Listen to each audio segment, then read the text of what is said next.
Hi, Thula. It's a pleasure to have you with us. Thank you very much. CUTS International is organizing its flagship event on 16th and 17th of November 2021, the 7th Biennial Conference 2021.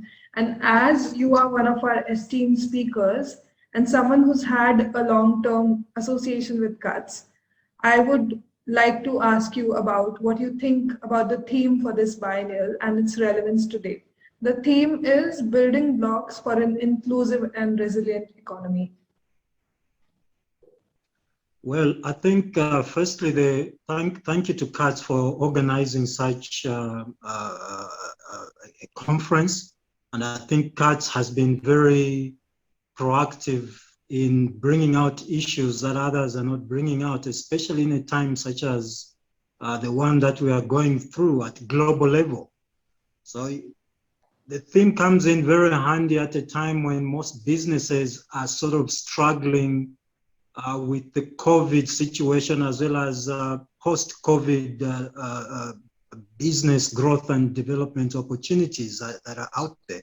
And of course, there's been some shock that has been experienced for many businesses, in particular the small businesses, as well as regulators. Regulators have also found themselves in a situation where they were caught unawares as to how they would use traditional regulatory methods to intervene in a market where there was substantial failure of all the market fundamentals.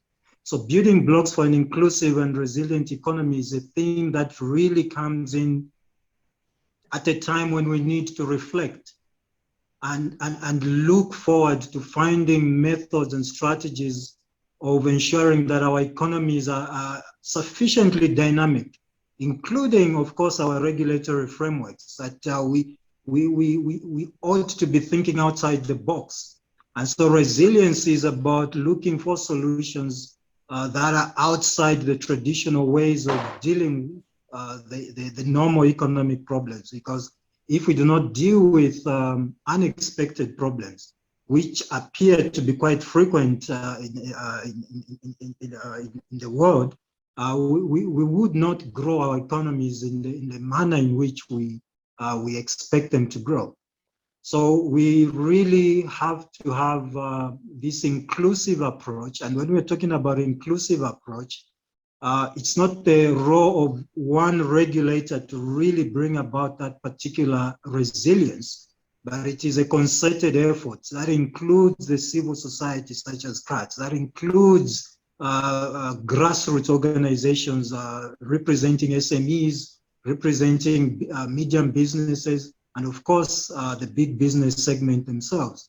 It also includes both central and local government. Local government is on the ground to deal with particular issues peculiar to local government environment. And so when we're talking about inclusiveness, it's such a broader thing. And of course, it also helps us to realize that we need to cast the net wider in terms of finding solutions, as well as the consultative approach and framework, that it needs to be much more enhanced in order for us to find the solutions that will benefit everybody in the country. So very timely topic. Thank you, Thula.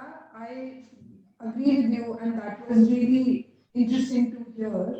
And now what I would want to ask you is that since you have an extensive and practical understanding of competition law enforcement, having headed 2 African competition authorities, I would ask your thoughts on competition enforcement's approach in checking the growing market concentration in power. And do you think competition enforcement is sufficient, or does it demand a whole of government approach?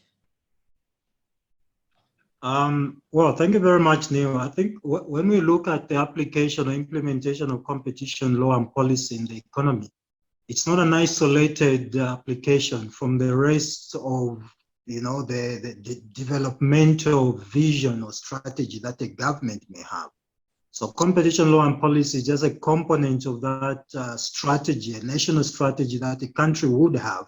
But of course, it plays a very, very important role in changing the dynamics of concentration, in particular through mergers and acquisitions.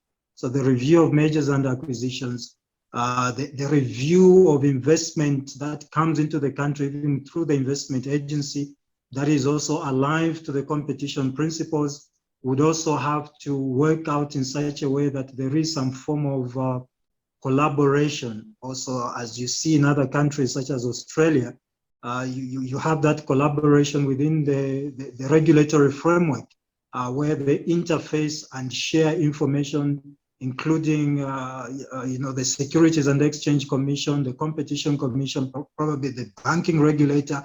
When they're dealing with a bank merger, they would have some form of working arrangement with the competition authority to ensure that you have a holistic approach of regulatory compliance measures in a particular market. And of course, when it comes to competition law, it plays a central role in the implementation of competition policy.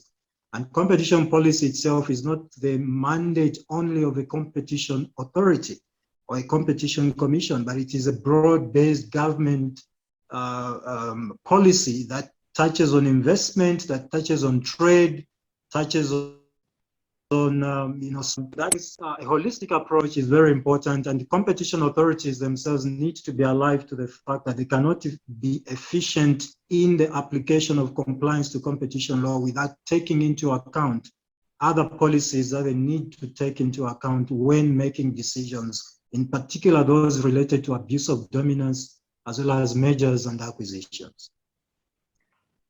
Thank you, Thula. That was quite insightful, and I believe that the holistic approach is the way forward for all competition authorities and governments to look forward to. This was a wonderful conversation that we had. I'm very grateful that you could take out the time to speak with us today.